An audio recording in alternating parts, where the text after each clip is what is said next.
قد خسروا انفسهم، یقینا تاوانی شدن، تاوانی کردن نفسای خدا. و ضل عنهم، چرا نفسا رو تاوانی کردن؟ تمام عمر در بیراه رفتن، مخالفت دین الله را کردن، دشمنی با دین الله داشتن. و ضل، گمراه شدن از یا ما او معبودا کانو که بودن یفترون، از خود ساخته بودن، دروغ جور کرده بودن. کجا شدو؟ ان ربکم الله الذی، آلی الله تعالی، الله را بر ما رای شناختیش معرفی میکنه. او ذات کدام ذاتی که کدام ذات است که ما پرستش میکنیم، صفاتای خصوصیش. ان ربکم، یقینا پروردگار متصرف کارساز شما، الله متعال است. کدام الله؟ الذی، هم الله که خلق السماوات والارض، پیدا کرد آسمان و زمینه. دی صفت امرای الله کسی شریک داره؟ نه ملک، نه پیغمبر، نه ولی، نه جنی، نه انسی، هیچ کس هم شریک نیست. پس در پیدایش آسمان و زمین هیچ کس الله شریک نداره.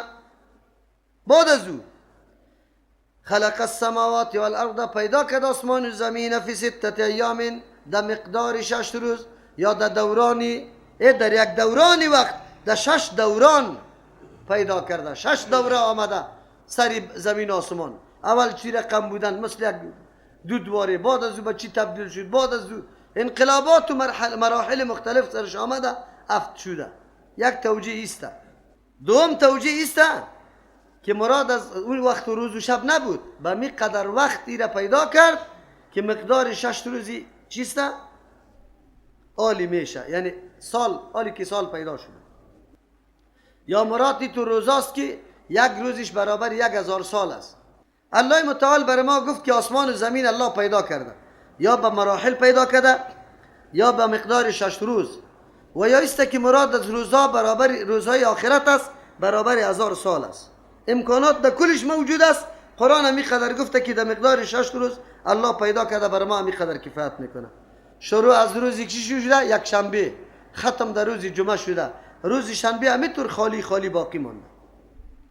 ان ربکم الله، یقینا متصرف شما او الله است. خلق السماوات، که پیدا کرد آسمان ها و الارض، زمینه، فی 6 ایام، در مقدار 6 روز. ثم استوى علی العرش، بعد از او برابر شده امو رقم که لایق شان الله است.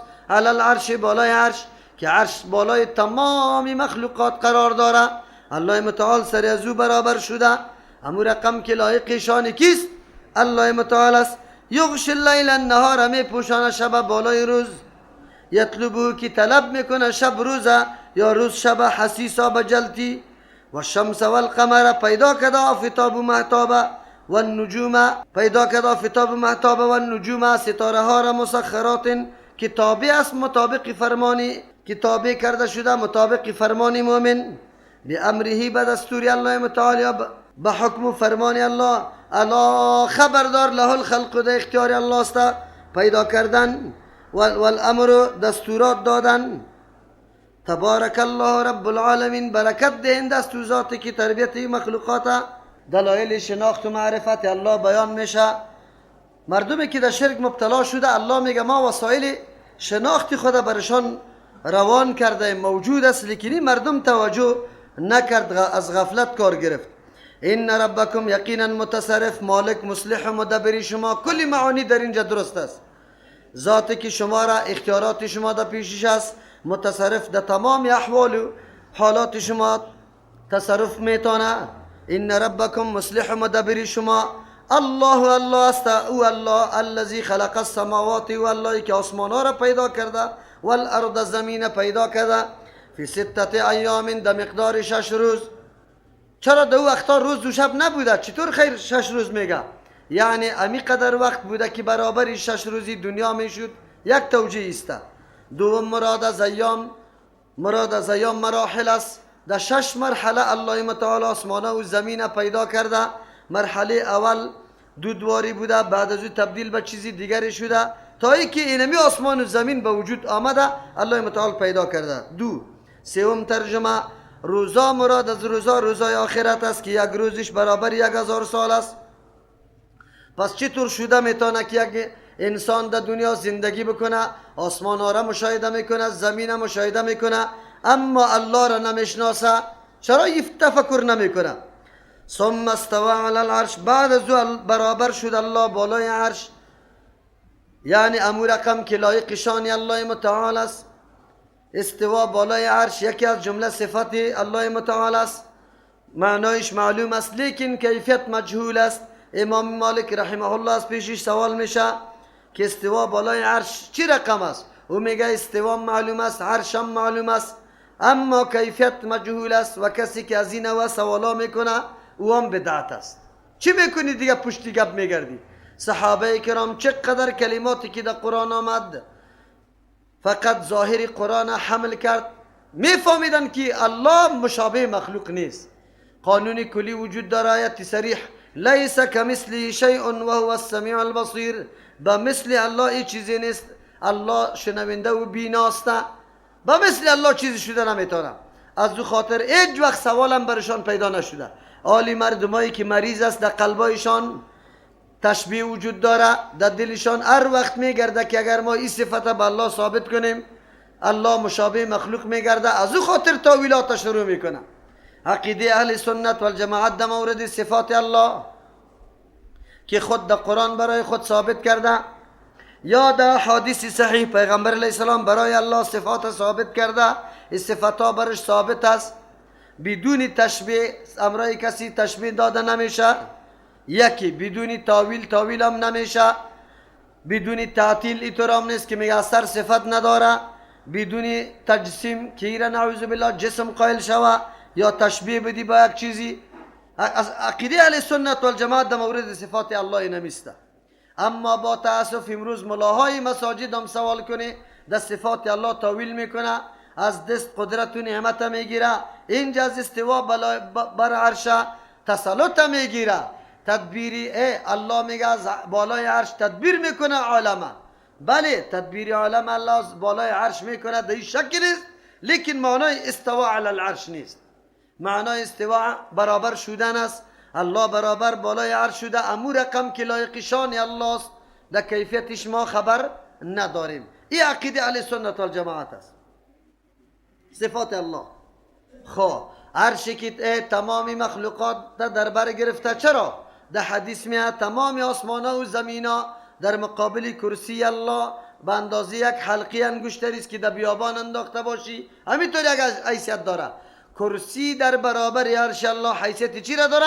حلقه انگشتری که در بیابان باشه. اینالی عرش بزرگترین مخلوق الله بر عرش است. این آیت امیر بر ما میگه. پس جایی که قرآن آمده که الله معکم، الله امرای شماست، به اعتبار علم و قدرت است. صفت الله محیط است، یعنی علم الله محیط است، هیچ چیز از علم الله بیرون نیست. قدرت الله محیط است، کل چیزها را احاطه کرده. مردمایی که میگه الله هر جای است، این گپ غلط است، این عقیده حلولی است. کسانی که قائل به است که مخلوق و خالق یک وجود داره، اونم این عقیده مزخرف و الحادی است. توسط همون مردمایی که لباسی اسلامی را در تن داشتن مردم فریب دادن، در این عقیده غلط مبتلا کردن. یغشی اللیل النهار، می پوشانه شب روزه، یطلبه حثیثا، چطور شده میتونه یک انسان معرفت الله برش حاصل نشوه، توحید و یک پرستی الله را ندانه، چرا مشاهده نمیکنه؟ انقلابی که در زندگیش میه، روزای عمرش کوتاه شده میره، فصلا تغییر و تبدیل میه، سردی گرمی، امی قسم روشنی تاریکی سرش آمده رایست.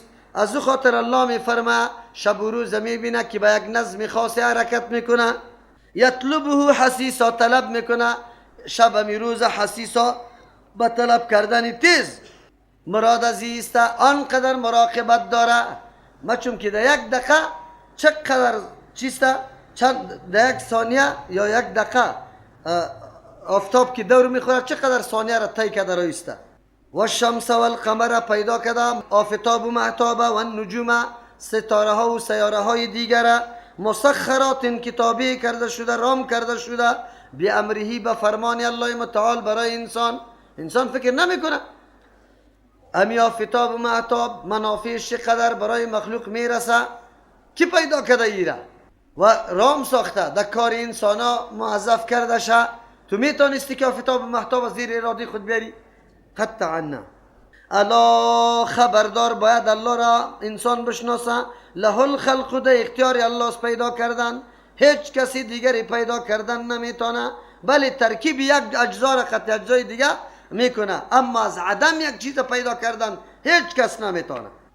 الا له الخلق، خبردار خاص برای الله است الخلق پیدا کردن، والامر فرمان دادن برای ایکی کدام چیز انجام داده شود، از کدام چیز منع شود، کدام چیز فرض است، کدام چیز فرض نیست. اینمی امر الله میکنه. یک ترجمه است. یا مراد از عالم امر عالم فرمان است. الله متعال از بالا فرمان روان میکنه، مطابقی فرمان در دنیا نظام الله عملی میشه. تبارک الله رب العالمین، برکت دهنده است الله و تر اللهی که رب العالمین تربیت کننده مخلوقات است، برکت دهنده است. مبارک یعنی برکت دهنده صفت خاص الله است، هیچ کسی دیگر مبارک گفته نمیتونیم یا چیسته که برکت دهنده باشه. چرا برکت دهنده تنها و تنها کیسته؟ الله متعال است. از همون خاطر الله را مبارک میگیم. بله بعضی چیزا مبارک برش گفته میتونیم که الله در او برکت انداخته. برکت خیر کثیره میگه، یا چیزی دائمی که از بین نمیره، زائل نمیشه، فنا نمیپذیره، او را برکت میگه. از او خاطر الله متعال تبارک الله برکت دهنده الله هست. چرا؟ توسط مهتاب و آفتاب و تغییرات شب و روز چقدر فایده ها برای مردم چی شد؟ حاصل شد. پس برکت دهنده رب العالمین پروردگار مخلوقات است. ادعو ربکم تضرعا و خفیه، بعد از تعامل در صفات الله معرفتشان برای شما حاصل میشه. چی بکنه انسان؟ بله حق داره الله بالای انسان که عاجزی به یک الله بکنه، خود محتاج فکر بکنه، خود مستغنی متکبر ندانه، به الله عاجزی بکنه. ادعو، شما آواز بده، طلب کنه، ربکم از پروردگارتان. ایرا میگه هدایات لازمه در مورد ذکر و دعا. چه قسم؟ الله اصل مقصد بیان میکنه که بنده عاجز استی، عبادت الله را بکو. آدابی دعا را برای تو بیان میکنه، شرایط دعا را چی رقم؟ تضرعا به خفیه، به اظهار عجز، خیلی عاجزی تظاهر بکو. و خفیتا در حالتی که چی باشه؟ پنهان باشه، جهر نباشه. نه زمان دعا منظور میشه به نزد الله متعال که آداب مراعات شوه، شرایط مراعات شوه. این دعا خوینه دعا الله فرمان داد که طلب کو از پروردگارت تضرعا به بسیار عاجزی و خفیتا پنهان. انه لا يحب المعتدین، الله دوست نداره تجاوز کننده ها را. ادعو ربکم، طلب کنی پروردگارتان در هر حالت و در هر جای، در هر حاجت، در هر مشکل. الله فرمان میده، خود بر ما میگه که به الله آواز بده، طلب کنی. خو لیکن طلب مقرون و پیوست به بسیار کمال عاجزی باشه در بارگاه الله متعال. تضرعا به تضرع و عاجزی. تضرع چی را میگه؟ کدام اثر انکسار و عاجزی که در ظاهر اعضای انسان معلوم میشه، این را تضرع میگه که پیدا میشه از خشوع. خشوع صفت قلبی است. زمانی که هیبت الله در قلب انسان جا بگیره، بزرگی الله، بزرگی صفات الله در قلب انسان جا بگیره، بعد از او چی میشه؟ خامخا در اعضای تو آثار خشوع دیده میشه، اعضای تو خیلی عاجز میباشه، هر طرف نظر نمیکنی. تضرعا به کمال عاجزی و خفیتا بدون جهر که به جهر نباشه. انه لا يحب المعتدین، الله قانون داره که دوست نداره کسایی که تجاوز میکنه. از همون خاطر مفسرین نوشته میکنه ذکر و دعا بجز از اون مواردی که در شریعت ثابت است، در دیگه موارد جهر گفتنش بدعت است. جهر گفتن مثل آذان که به جهر گفته میشه، تکبیرهای تشریق به جهر گفته میشه، متصل نماز الله اکبر یک دفعه گفتن به جهر گفته میشه، استغفرالله به جهر گفته میشه 3 مرتبه بعد از نماز. در این موارد آمده. یا در وقت ذبح حیوان بسم الله الله اکبر میگی، جهر آمده. بجز از این جاهای دیگه که جهر نامده، جهر آدم گفته نمیتونه، با جهر نگو. و یکی از او خاطر اینجا مسئله پنهان هم شده. انه لا يحب المعتدین، یقینا الله دوست نداره معتدین، کسایی که تجاوز میکنه. آلی تجاوز در دعا چی را میگه؟ اول در دعاهایی که از پیامبر علیه السلام نقل شده تو میگیری بعضی کلمات اضافه میکنی.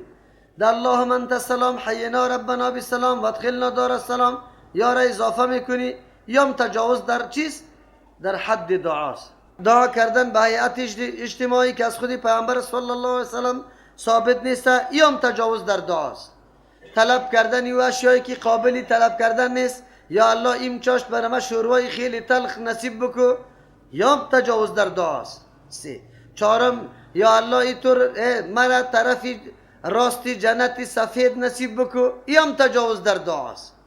خب تجاوز در دعایی را میگه یا الله مرا در روی پدرم نه چیسته روبرو نسازی، یا تجاوز در دعاست. چرا قطع صله رحمی میشه؟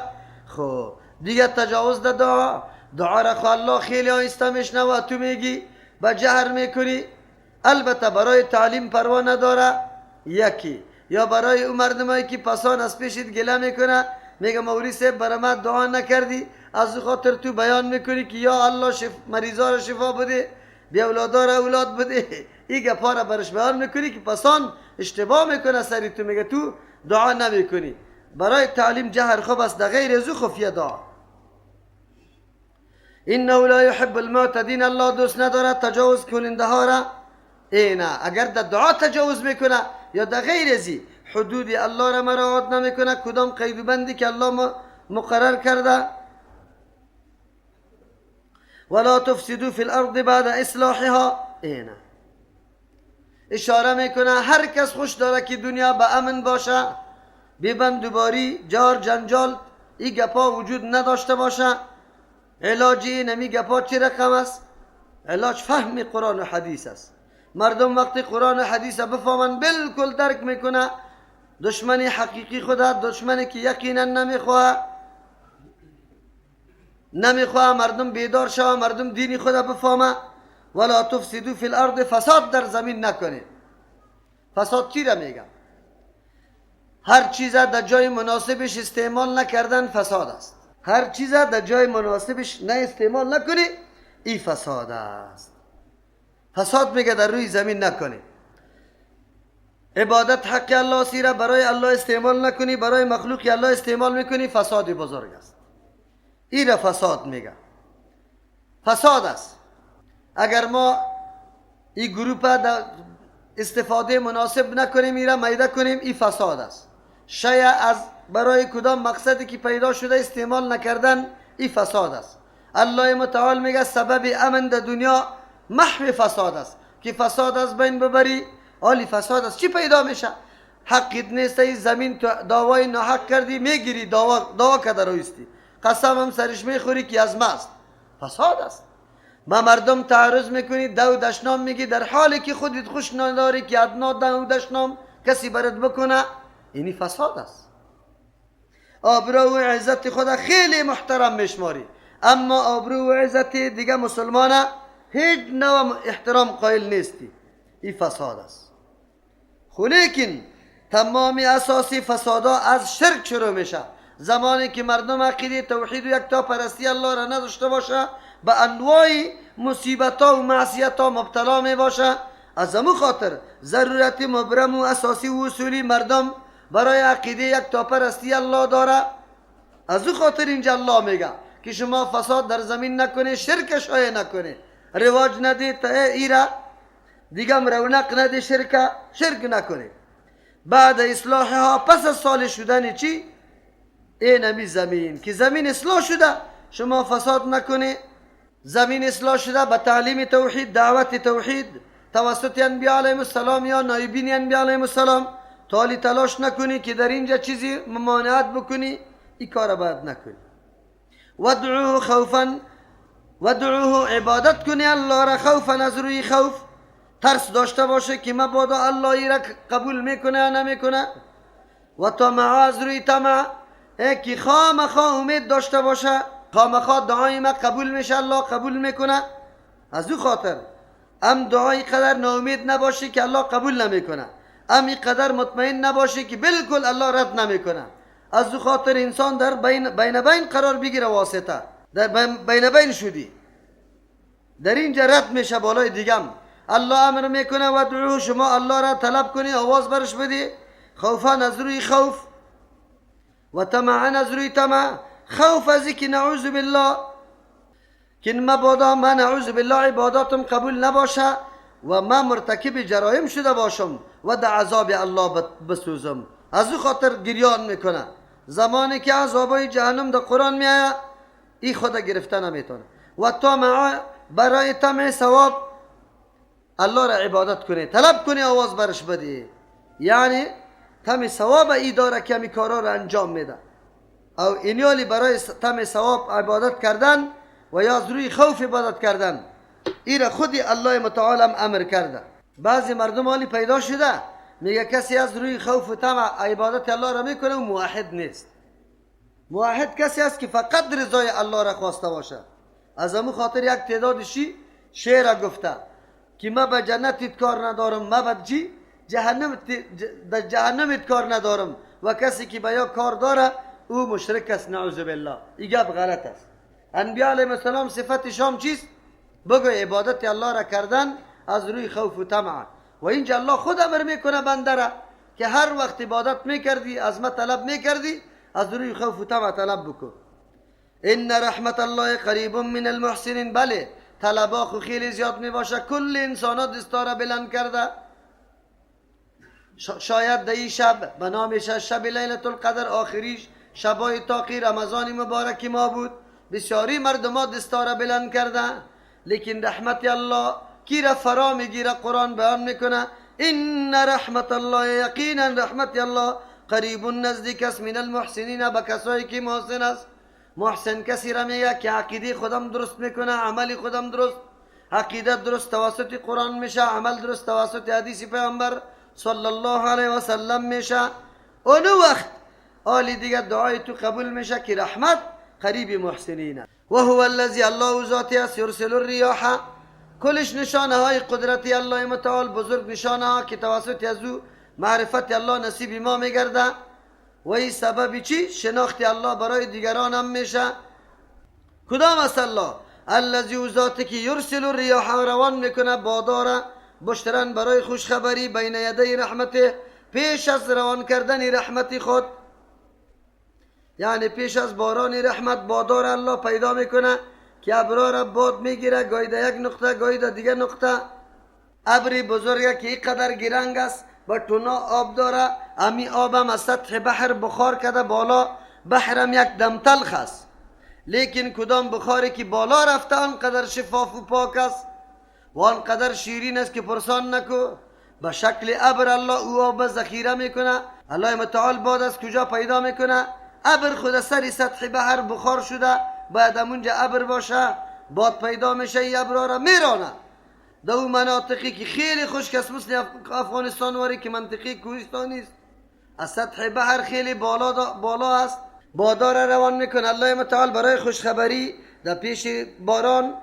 پیش از اینکه باران بیا بادا پیدا میشه، ابرار از یک جای به جای دیگه انتقال میده و این سبب خوشی مردم است. خصوصا کسی که قحطی سرش آمده باشه، اجرا و چاره برای آب حاصل کردن نداشته باشه، دشتا خیلی آب چقر باشه، اینجاست که ابر میایه باران میکنه. حتی اذا قلت سحابا، تا ای که وقتی بالا کنه امی باد سحابا یک ابر، ثقالا که خیلی گرنگ باشه، سقناه ما میچلانیم امی بادا لبلدین، خب سقناه ما میچلانیم یا میرانیم امی ابر لبلدین، برای شهری که میتن هیچ چیز سبزه دو دیده نمیشه، خشک است.